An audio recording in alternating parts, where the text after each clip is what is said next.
Welcome to our lecture online. In this new set of videos, we're going to talk about rational expressions. We're going to simplify them, add them, subtract them, multiply and divide them. But before we do all that, we need to understand what is a rational expression. Well, it turns out the rational expression is simply a fraction, but not just any fraction, because we can have 1/2 as a fraction, and that is essentially a rational expression, but it's also a rational number.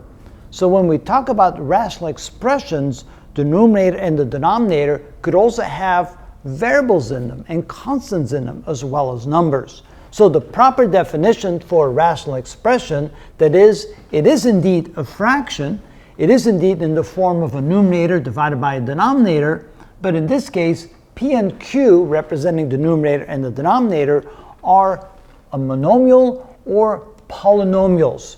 In other words, examples, 3 divided by x, so we have a monomial in the numerator and a monomial in the denominator. That makes a rational expression. We have 2xy squared in the numerator and 5xyz cubed in the denominator. They're both monomials. That is a rational expression.